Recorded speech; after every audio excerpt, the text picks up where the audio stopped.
Ostern feiern können, wieder Thomas und Gott ihm die Augen öffnet, dass Jesus da ist, der Mittelpunkt der Welt ist und der Herzog unserer Seligkeit, der uns erretten, erlösen und selig machen kann.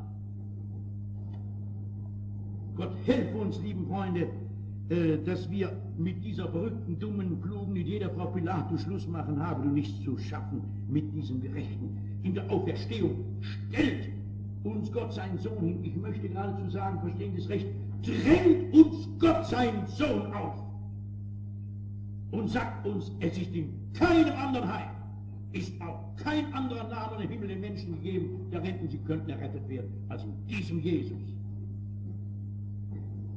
Das geht nicht mehr.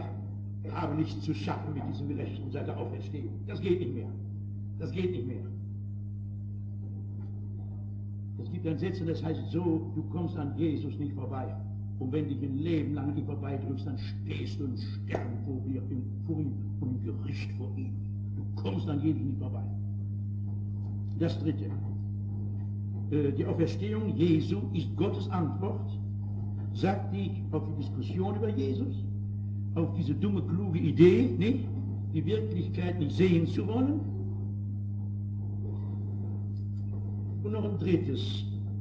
Die Auferstehung Jesu ist Gottes Antwort auf einen ganz großen Irrtum. Auf einen ganz großen Irrtum.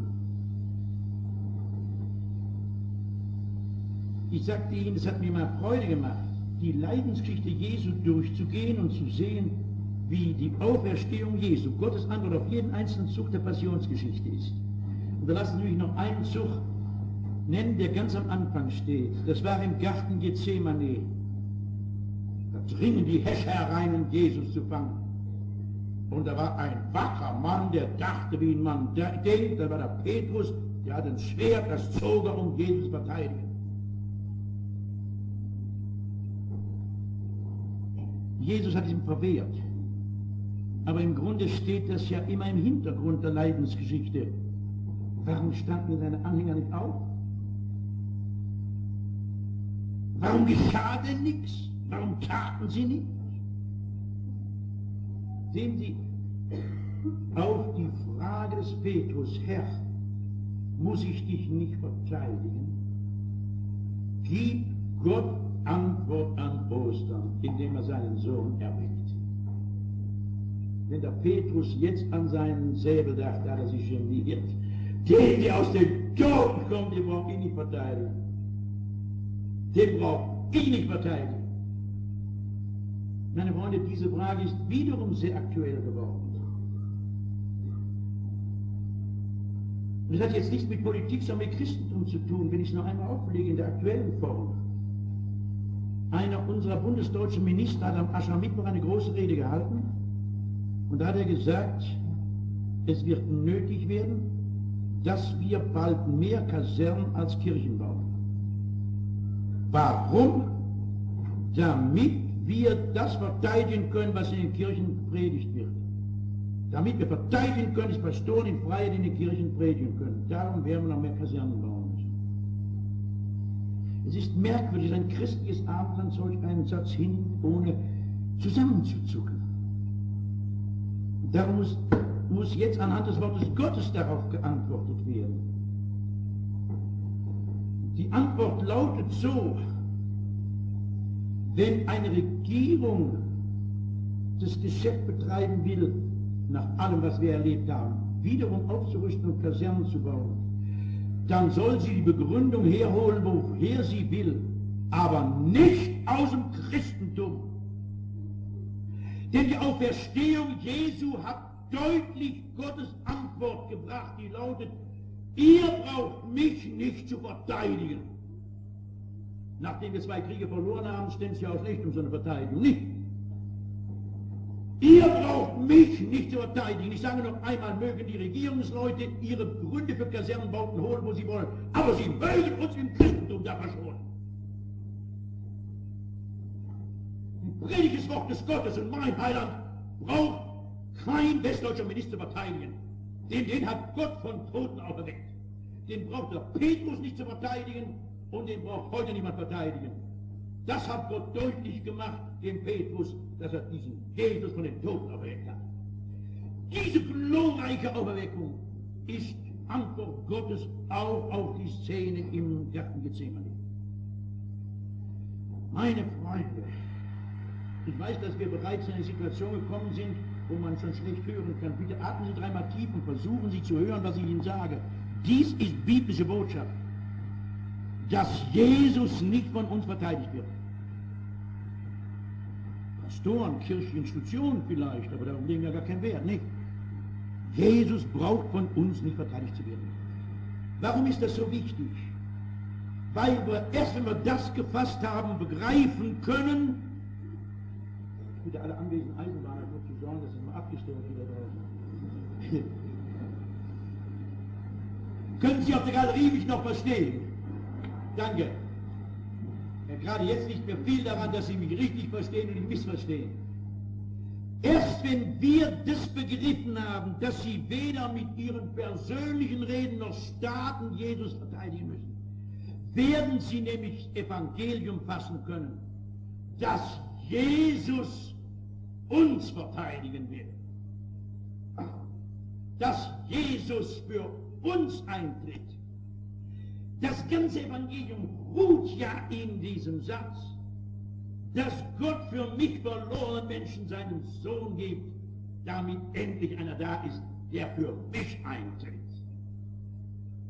Das müssen wir in seiner ganzen Schärfe jetzt mal verstehen.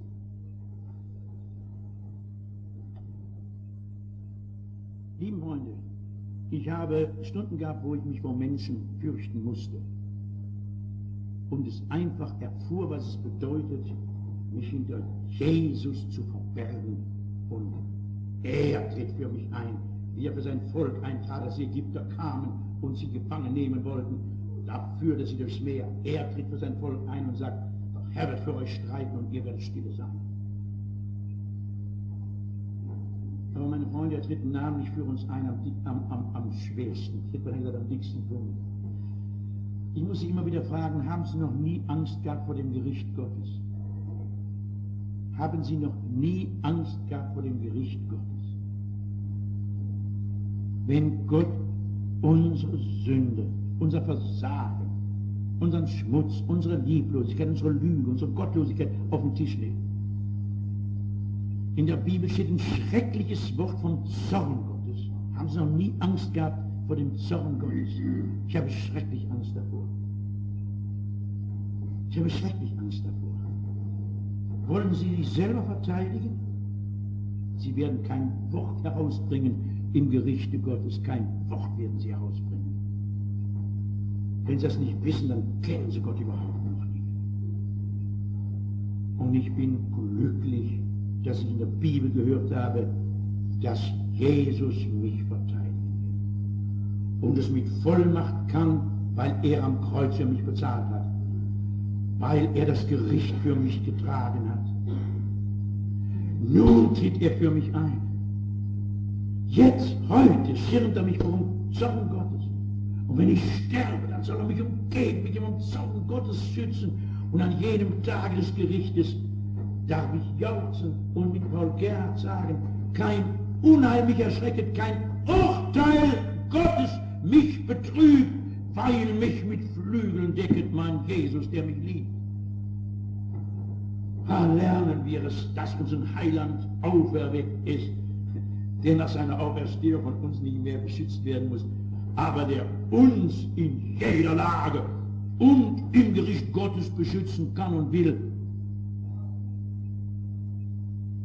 wenn wir ihn gehören wollen. Darf ich damit schließen? Gott hat ihn auferweckt. Und nun seine ganz große Freiheit in dem Reiche Gottes. Ich kann diesen Jesus ablehnen. Ich kann das ignorieren. Ich kann wirklichkeitsfremd weiterleben. Das darf man. Wenn der Kirche Zwang war, im wirklichen Reich Gottes gibt es nie Zwang. Aber wenn es je war, dass der Ruf Gottes durch Jesus unser Herz erreicht, dann meine ich, geschieht es am Ostermorgen. Wenn nicht, der Auferstandene, der ruft doch, spüren Sie das nicht? Der zieht. Wir wollen beten. O Herr, unser Heiland, ich danke dir, dass du uns geschenkt bist und dass wir mit dir so ein herrliches Evangelium haben. Ein starker Heiland bist du, ein großer Erretter, die herrliche Wirklichkeit Gottes. Herr, lass uns unser Leben revidieren. Lass uns Schluss machen mit so viel Dunklem und Sünde. Lass uns neu anfangen mit dir. Lass uns Ostern halten in Geist und Wahrheit. Amen. Wir wollen aus dem Liede 62, den 3. Vers singen.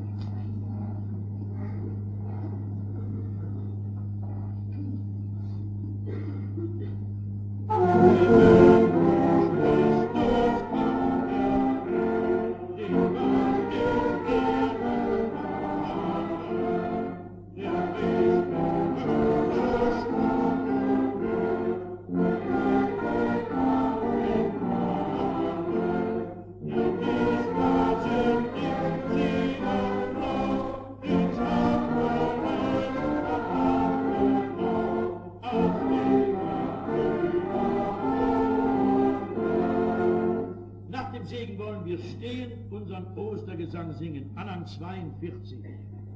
Wir werden still. Unser Vater in dem Himmel, dein Name. Ich bitte alle anwesenden Eisenbahner dafür zu sorgen, dass es mal abgestellt wird da draußen. Können Sie auf der Galerie mich noch verstehen? Danke. Ja, gerade jetzt liegt mir viel daran, dass Sie mich richtig verstehen und nicht missverstehen. Erst wenn wir das begriffen haben, dass sie weder mit ihren persönlichen Reden noch Staaten Jesus verteidigen müssen, werden sie nämlich das Evangelium fassen können, dass Jesus uns verteidigen will, dass Jesus für uns eintritt. Das ganze Evangelium ruht ja in diesem Satz, dass Gott für mich verlorenen Menschen seinen Sohn gibt, damit endlich einer da ist, der für mich eintritt. Das müssen wir in seiner ganzen Schärfe jetzt mal verstehen.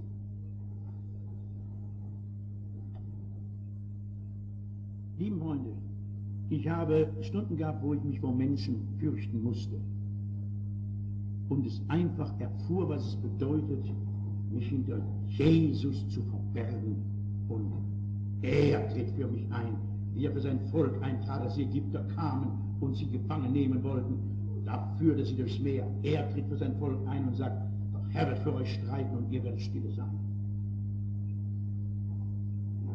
Aber meine Freunde, er tritt namentlich für uns ein am schwersten, tritt am dicksten Punkt. Ich muss Sie immer wieder fragen, haben Sie noch nie Angst gehabt vor dem Gericht Gottes? Haben Sie noch nie Angst gehabt vor dem Gericht Gottes? Wenn Gott unsere Sünde, unser Versagen, unseren Schmutz, unsere Lieblosigkeit, unsere Lüge, unsere Gottlosigkeit auf den Tisch legt. In der Bibel steht ein schreckliches Wort von Zorn Gottes. Haben Sie noch nie Angst gehabt vor dem Zorn Gottes? Ich habe schrecklich Angst davor. Ich habe schrecklich Angst davor. Wollen Sie sich selber verteidigen? Sie werden kein Wort herausbringen im Gerichte Gottes. Kein Wort werden Sie herausbringen. Wenn Sie das nicht wissen, dann kennen Sie Gott überhaupt noch nicht.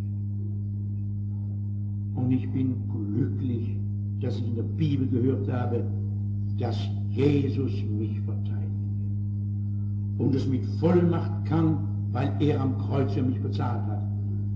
Weil er das Gericht für mich getragen hat. Nun tritt er für mich ein. Jetzt, heute, schirmt er mich vor dem Zorn Gottes. Und wenn ich sterbe, dann soll er mich umgeben, mit dem Zorn Gottes schützen. Und an jedem Tage des Gerichtes darf ich jauchzen und mit Paul Gerhard sagen, ist zu schaffen mit diesem Gerechten. In der Auferstehung stellt uns Gott seinen Sohn hin. Ich möchte geradezu sagen, verstehen Sie es recht, drängt uns Gott seinen Sohn auf und sagt uns, es ist in keinem anderen Heil, ist auch kein anderer Name im Himmel den Menschen gegeben, darin sie könnten errettet werden, als in diesem Jesus. Das geht nicht mehr habe nichts zu schaffen mit diesem Gerechten seit der Auferstehung. Das geht nicht mehr. Das geht nicht mehr. Es gibt ein Sätzchen, das heißt so, du kommst an Jesus nicht vorbei. Und wenn dich ein Leben lang nicht vorbeidrückst, dann stehst du im Sterben vor ihm und im Gericht vor ihm. Du kommst an Jesus nicht vorbei. Das Dritte. Die Auferstehung Jesu ist Gottes Antwort, sagt ich, auf die Diskussion über Jesus, auf diese dumme, kluge Idee, nicht? Die Wirklichkeit nicht sehen zu wollen. Und noch ein drittes. Die Auferstehung Jesu ist Gottes Antwort auf einen ganz großen Irrtum. Auf einen ganz großen Irrtum. Ich sagte Ihnen, es hat mir mal Freude gemacht, die Leidensgeschichte Jesu durchzugehen und zu sehen, wie die Auferstehung Jesu Gottes Antwort auf jeden einzelnen Zug der Passionsgeschichte ist. Und da lassen Sie mich noch einen Zug nennen, der ganz am Anfang steht. Das war im Garten Gethsemane. Da dringen die Häscher herein, um Jesus zu fangen. Und da war ein wacker Mann, der dachte, wie ein Mann denkt. Da war der Petrus, der hat ein Schwert, das zog er, um Jesus zu verteidigen. Jesus hat ihm verwehrt. Aber im Grunde steht das ja immer im Hintergrund der Leidensgeschichte. Warum standen seine Anhänger nicht auf? Warum geschah denn nichts? Warum taten sie nichts? Sehen Sie, auf die Frage des Petrus, Herr, muss ich dich nicht verteidigen, gibt Gott Antwort an Ostern, indem er seinen Sohn erweckt. Wenn der Petrus jetzt an seinen Säbel dachte, hat er sich geniert. Den, der aus dem Toten kommt, den braucht ihn nicht verteidigen. Den braucht ihn nicht verteidigen. Meine Freunde, diese Frage ist wiederum sehr aktuell geworden. Und es hat jetzt nichts mit Politik, sondern mit Christentum zu tun, wenn ich es noch einmal auflege in der aktuellen Form. Einer unserer bundesdeutschen Minister hat am Aschermittwoch eine große Rede gehalten und da hat er gesagt, es wird nötig werden, dass wir bald mehr Kasernen als Kirchen bauen. Den hat Gott von Toten auferweckt. Den braucht der Petrus nicht zu verteidigen und den braucht heute niemand verteidigen. Das hat Gott deutlich gemacht, dem Petrus, dass er diesen Jesus von den Toten auferweckt hat. Diese glorreiche Auferweckung ist Antwort Gottes auch auf die Szene im Garten Gethsemane. Meine Freunde, ich weiß, dass wir bereits in eine Situation gekommen sind, wo man schon schlecht hören kann. Bitte atmen Sie dreimal tief und versuchen Sie zu hören, was ich Ihnen sage. Dies ist biblische Botschaft, dass Jesus nicht von uns verteidigt wird. Pastoren, kirchliche Institutionen vielleicht, aber darum legen wir gar keinen Wert, nicht? Jesus braucht von uns nicht verteidigt zu werden. Warum ist das so wichtig? Weil wir erst, wenn wir das gefasst haben, begreifen können, ich bitte alle anwesenden Eisenbahner dafür zu sorgen, dass es mal abgestellt wird da draußen. Können Sie auf der Galerie mich noch verstehen? Danke. Ja, gerade jetzt liegt mir viel daran, dass Sie mich richtig verstehen und nicht missverstehen. Erst wenn wir das begriffen haben, dass Sie weder mit Ihren persönlichen Reden noch Staaten Jesus verteidigen müssen, werden Sie nämlich das Evangelium fassen können, dass Jesus uns verteidigen wird. Dass Jesus für uns eintritt. Das ganze Evangelium ruht ja in diesem Satz, dass Gott für mich verlorenen Menschen seinen Sohn gibt, damit endlich einer da ist, der für mich eintritt. Das müssen wir in seiner ganzen Schärfe jetzt mal verstehen.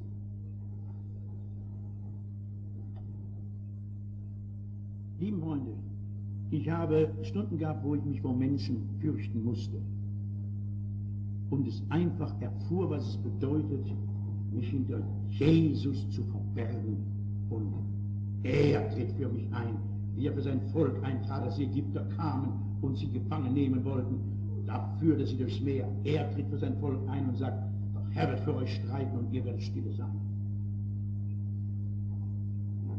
Aber meine Freunde, er tritt namentlich für uns ein am schwersten, ich hätte gesagt am dicksten Punkt. Ich muss Sie immer wieder fragen, haben Sie noch nie Angst gehabt vor dem Gericht Gottes? Haben Sie noch nie Angst gehabt vor dem Gericht Gottes?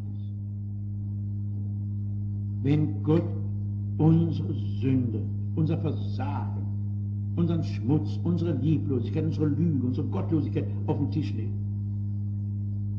In der Bibel steht ein schreckliches Wort von Zorn Gottes. Haben Sie noch nie Angst gehabt vor dem Zorn Gottes? Ich habe